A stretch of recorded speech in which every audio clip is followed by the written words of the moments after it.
Je pense qu'il faut dire un mot, c'est vous qui vous en chargez, puisque vous êtes médecin, sur l'impact sanitaire en fait, de ce type d'activité, quoi, et les matières qui sont rejetées par ce. Oui, parce qu'on parle des vignes, mais bon, ici je vois beaucoup de têtes, mais je vois pas beaucoup de vignerons. Donc vous pouvez peut-être ne pas vous sentir concerné, et c'est normal. Par contre, l'impact au niveau des populations de cette implantation est quand même un gros problème à venir. Je ne vais pas vous parler des nuisances qui vont toucher tout le monde et qui seront évidentes, à savoir les odeurs, le bruit, le trafic routier, les poussières. Je vais vous dire, c'est très gênant, mais ce n'est pas le fond du problème. Le fond du problème, il est beaucoup plus profond, à savoir que cette centrale à bitume va générer une pollution de fond, à savoir, je ne vais pas vous faire le catalogue parce que c'est quand même un peu rébarbatif, je vais simplement vous parler de tout ce que vous entendez en ce moment. Les poussières fines, on vous en rabat les oreilles. Les dioxydes de soufre, les monoxydes de carbone, les NOx, tout ça, on vous en cause avec les moteurs diesel et les choses comme ça, c'est pas étranger. Mais c'est surtout les composés organiques volatiles qui vont poser problème, et en particulier, bon, je suis désolée, mais ça s'appelle les hydrocarbures aromatiques polycycliques, qui sont une vraie cochonnerie, qui sont reconnus comme cancérogènes, mutagènes, toxiques pour la reproduction, et qu'on va balancer dans l'atmosphère, dans notre atmosphère, et qu'on va respirer journellement.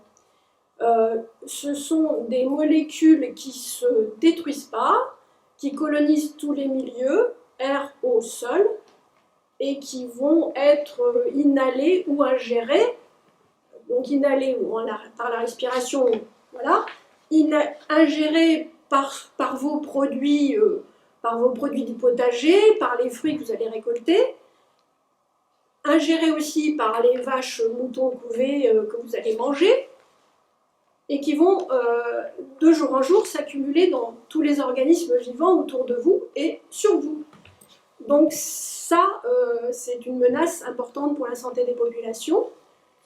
Que dire? Que ces choses-là, ces hydrocarbures aromatiques polycycliques, on va les appeler HAP, souvenez-vous de ça.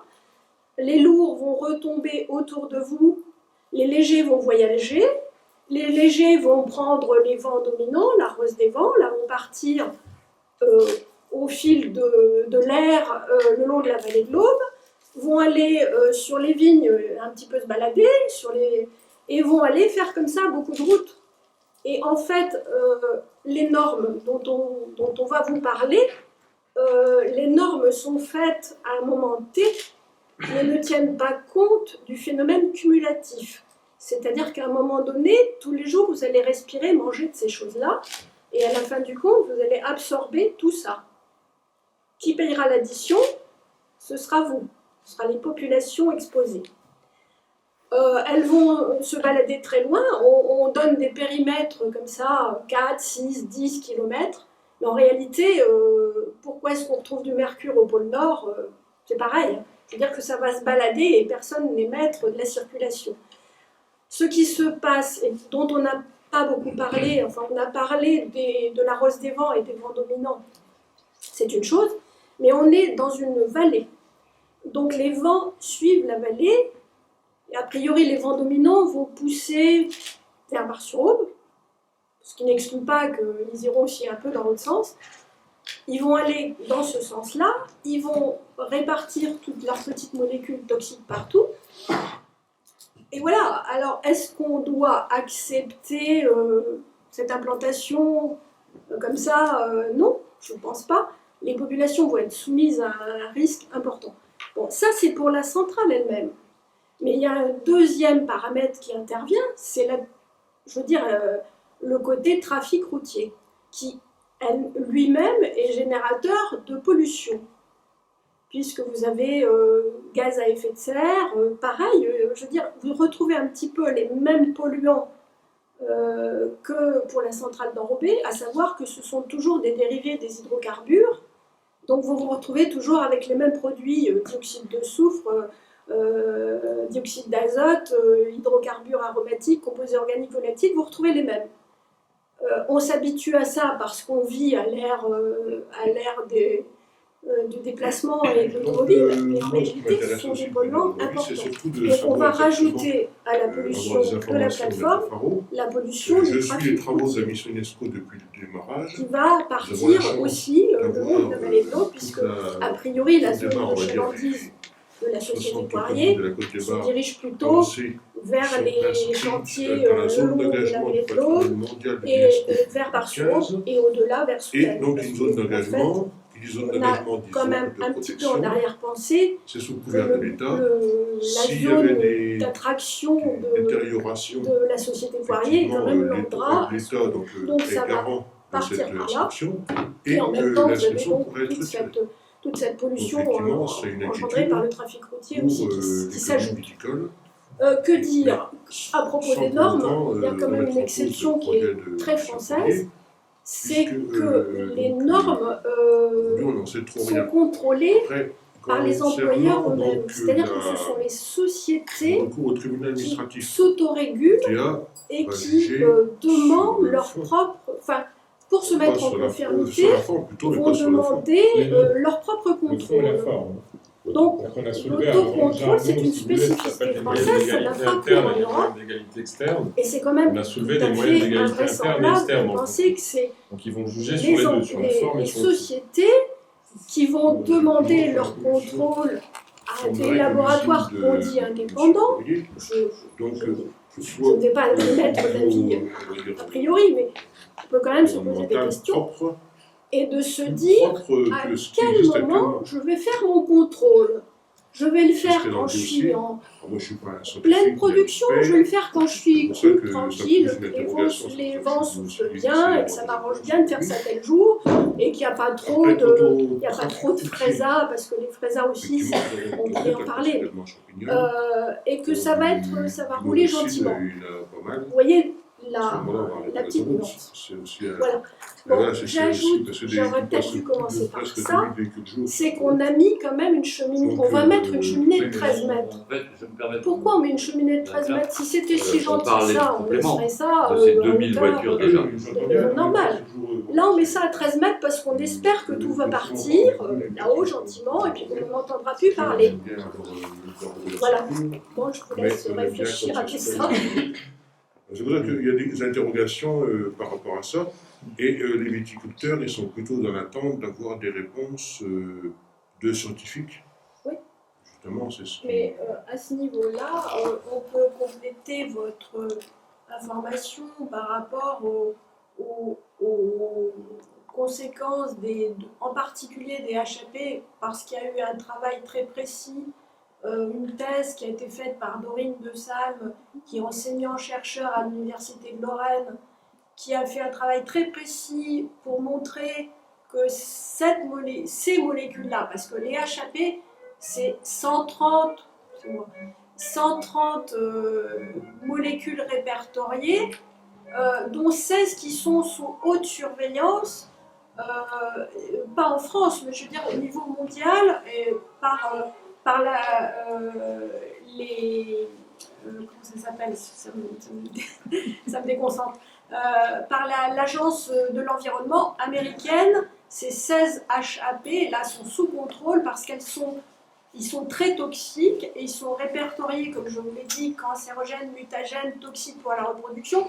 On les tient vraiment en respect en disant qu'est-ce que ça va nous faire. Le problème, c'est qu'on a, dans ces molécules-là, on n'a pas assez de recul. Et comme à chaque fois qu'on fait une étude sur les retentissements sur la santé humaine, on a besoin de temps. Et ces molécules-là, on les suit, on les a à l'œil, mais on n'a pas le recul nécessaire pour affirmer que ça va donner ça. Parce qu'on aime bien, nous, être cartésiens, dire ça, voilà, ça donne le cancer et tel machin. Là, on est dans une expectative de résultats et de toxicité.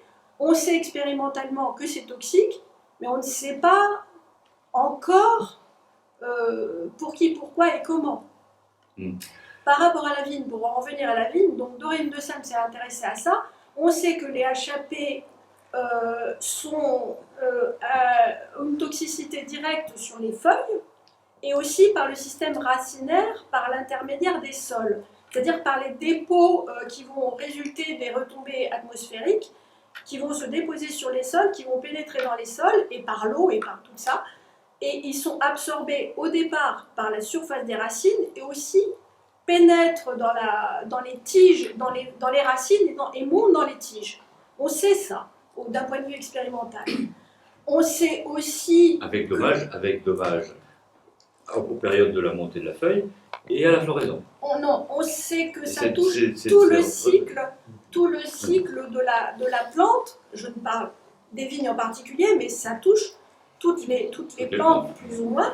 À savoir que ce processus-là commence et après on ne sait pas bien exactement dire à quel moment ça s'arrête. Mais on sait que les HAP sont absorbés par ça, et à partir du moment où la vigne est contaminée, suivant son cycle, et pas qu'à la floraison, et pas qu'au moment des boutons et tout le cycle annuel est concerné, et c'est valable pour tous les végétaux. Avec risque de transfert des molécules de bitume au jus.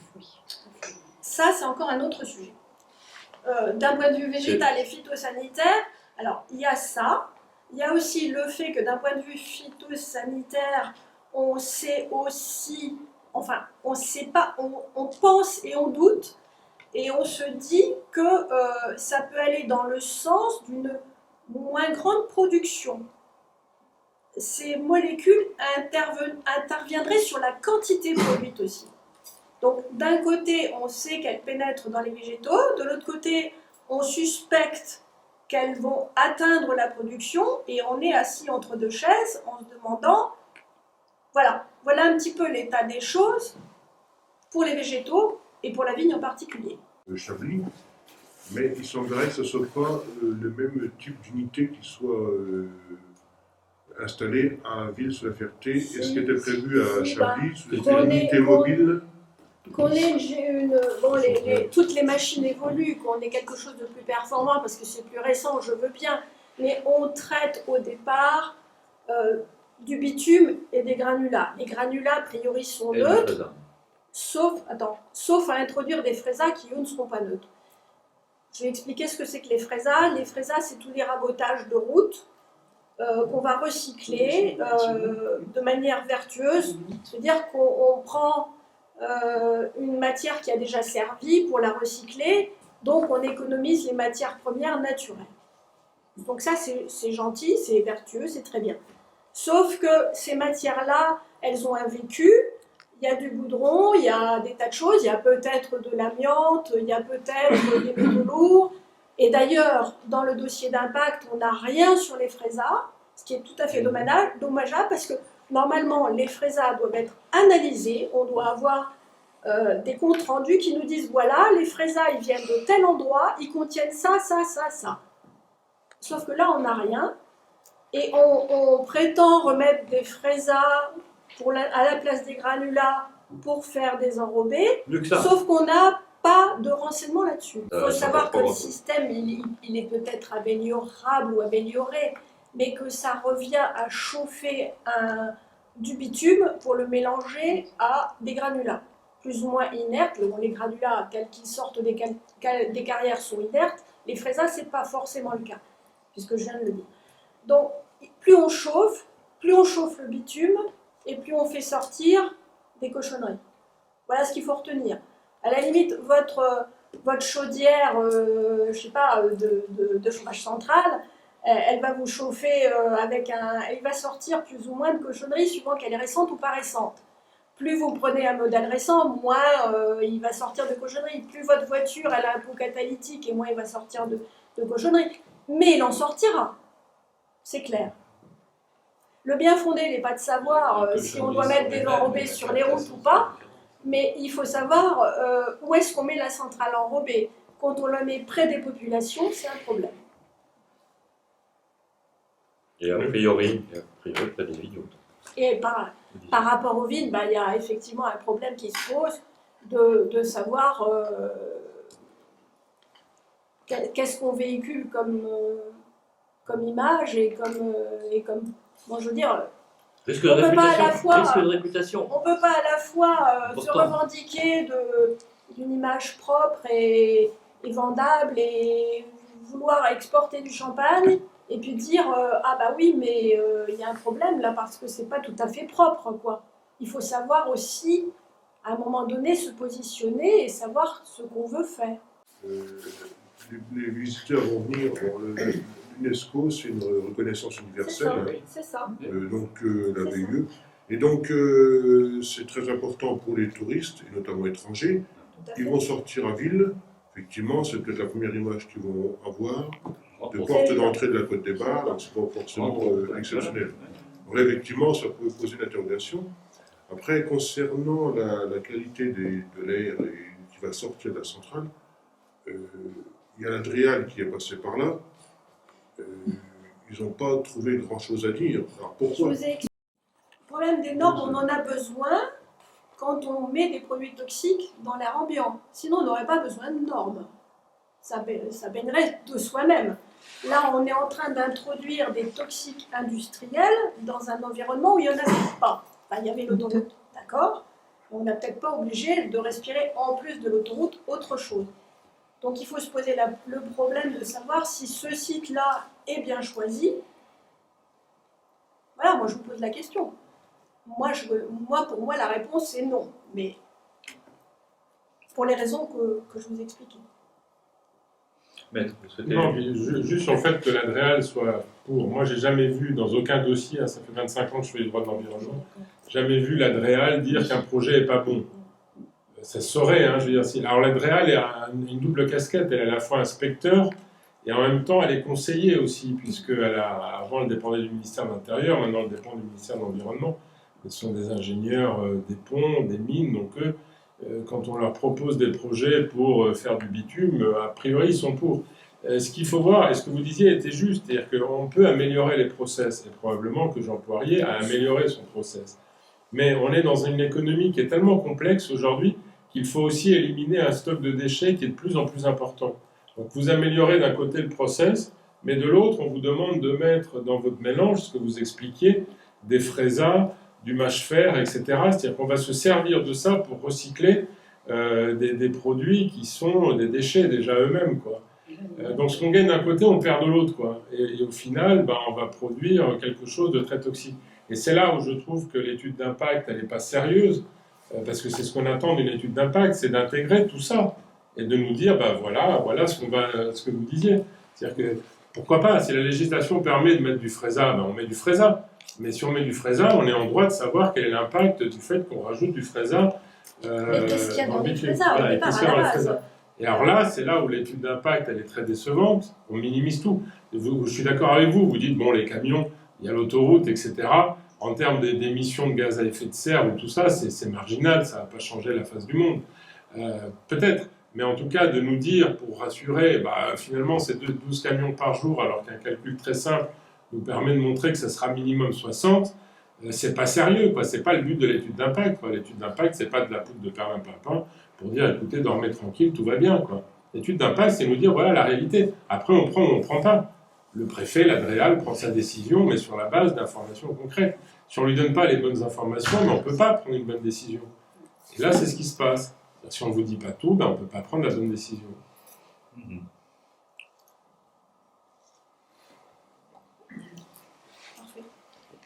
Parfait, je sais pas. C'est parfait, rien n'est parfait, mais... Est-ce qu'il y a d'autres questions? Et ce que vous disiez aussi en termes d'image, pour le champagne, c'est très important. Moi, j'ai du mal à comprendre en fait qu'on aille implanter des sites comme ça dans des endroits qui ont une particularité, si vous voulez, et qui sont quand même l'emblème de ce que la France produit de meilleur et qui s'exporte, quoi.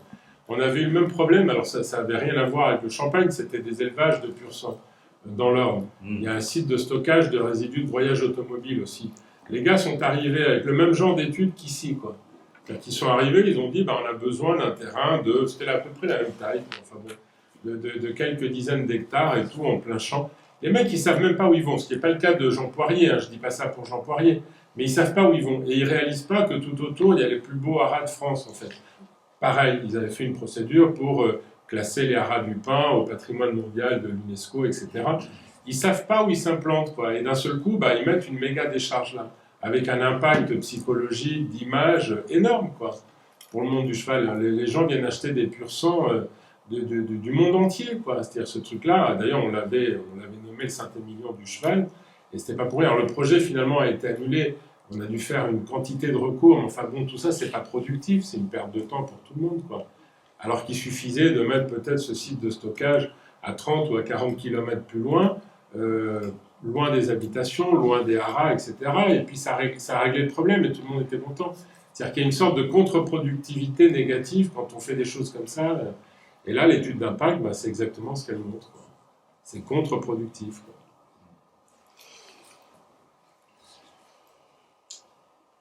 D'autres questions? Remarques? Non? Ah. J'ai vu l'analyse météo donc de Météo France et ils insistaient lourdement sur le fait que au cœur, c'est une vallée, certes, il y a des vents, oui, mais il y a de longues périodes de brouillard, donc de stagnation. Donc je pense qu'il est aussi important J'ai pas parlé de ça. Voilà, et il faut quand même savoir que qui dit brouillard dit J'ai pas poussière parlé de ça. et ça va tomber vraiment. J'ai pas parlé de ça et à propos des normes, c'est important. Dans la mesure où on dit normes, on pense dilution des molécules dans l'atmosphère. En réalité, ce qui compte, c'est la colonne d'air et la sédimentation des choses présentes, des poussières, enfin, ou des rejets, dans cette colonne d'air. Parce qu'en réalité, soit la colonne d'air circule et ça s'en va, soit la colonne d'air stagne et ça se dépose. Et c'est le cas, effectivement, qui a été démontré par l'analyse météo qu'on a demandé de Météo France, hein, c'est pas... Météo France, oui. L'analyse de Météo France qui n'était pas présente dans l'étude d'impact, puisqu'il se référait à l'étude de Barberet, du schéma de Barberet, alors que ça ne correspond pas du tout à nos conditions météo. Et il est bien démontré qu'il y a des moments de bas, peu de vent, avec stagnation de la colonne d'air et inversion avec un phénomène d'inversion de température qui conduit à ce que les choses stagnent, donc les molécules présentes dans cette colonne d'air vont se déposer au sol avec un effet de couvercle dû au brouillard et éventuellement aux pluies, et vont retomber au sol. Et à ce moment-là, on réarrive sur les dépôts qui sont locaux, et enfin, dans un environnement relativement proche de la centrale. On ne parle plus de la dissémination le long de la vallée de l'Aube, on parle de l'endroit où on vit et des populations qui sont sous cette atmosphère-là, polluée. Sauf qu'il y a la rivière, il y a l'Aube, hein, qui l'Aube, en plus, va transporter. L'eau, bien sûr, va être contaminée, sachant, pour ce qui est des HAP, que c'est hydrophobe, donc à la limite, ça ne se dilue pas. Ça va rester intact et ça va se balader. Et ça ira plus loin. Et alors, ces molécules ne se détruisent pas. Elles vont être ingérées par les mollusques, je ne sais pas quoi, les moules, les poissons, les végétaux, les trucs, et vont se retrouver aussi dans les poissons qu'on va pêcher dans la rivière. Bien sûr. Et qu'on va manger après.